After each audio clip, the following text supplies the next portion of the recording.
Well, join me today in Psalm 73. We talked yesterday about Psalms of Lament. And there are many Psalms of Lament, of someone calling out to God from the midst of their sorrow and their anguish and their often despair.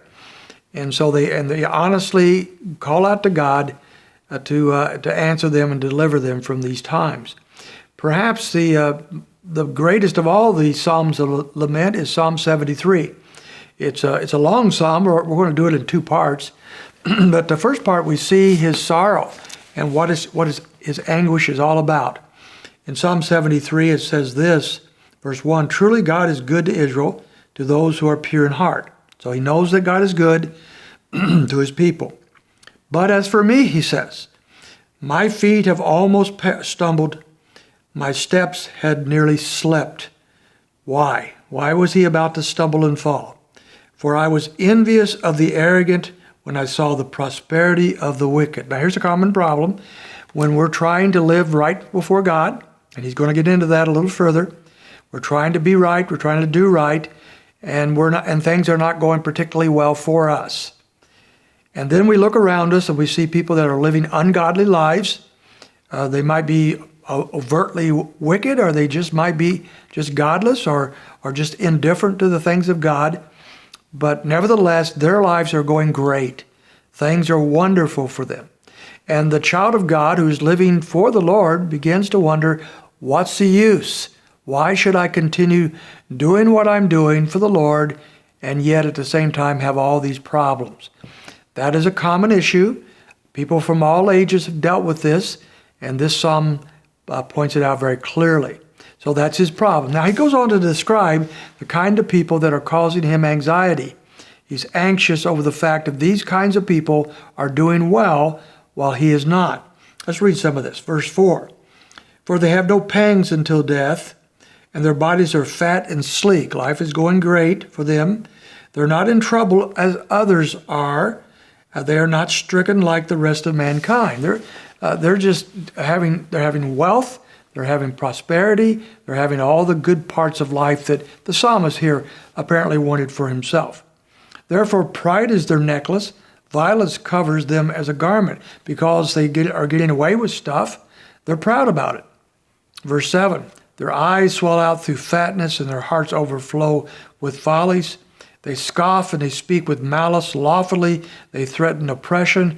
So they're harming other people too. It's not just that life is going well for them and they're proud of it, but also they're causing harm to other people. They're oppressing others because they can get away with it. And the psalmist is bothered. Why is it that the Lord allows such people to live? I've heard that many times from people. Why does the Lord allow that? Why does the Lord allow such and such a person to get by with this? That's a common argument, common complaint that people sometimes bring up to the Lord. The psalmist is doing that. So we see that complaining to the Lord in a proper way has biblical support. We'll come back to that in a moment. Verse 10, or verse 9, "They set their mouths against the heavens, and their tongues struts through the earth. Therefore his people turn back to them and find no fault in them, and they say, 'How can God know? Is there knowledge in the Most High?'"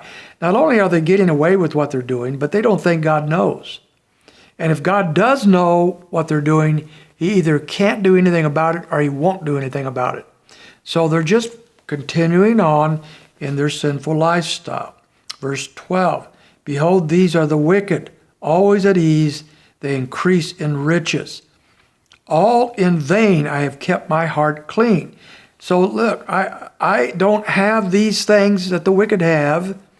So perhaps I have kept my heart clean, lived righteously before the Lord, all in vain. It's been empty, it's been worthless. Why did I do that? "And washed my hands in innocence.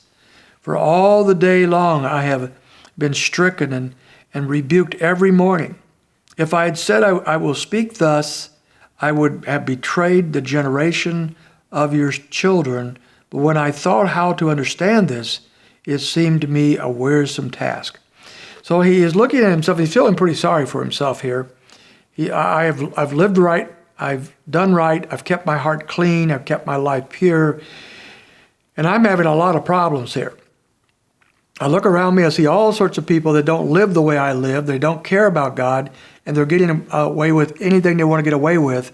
And they're arrogant, and they're proud, and they're rich, and they have abundance. And verse when he says in verse 15 that if I spoke like this, I would betray a generation of our children. In other words, he's saying here, I don't want to say this out loud because I don't want to do harm to the spiritual nature of other people, but in verse 19, when I thought to understand this, it made me tired. It wore me out. And so this is a psalm of lament. He is crying out to God concerning circumstances of his life and what he sees around him. Tomorrow we'll come back and look at how he unravels this with God's help. So far, he's simply in distress. Let's see what God does for him tomorrow. I hope you can join us as we look at the rest of the psalm.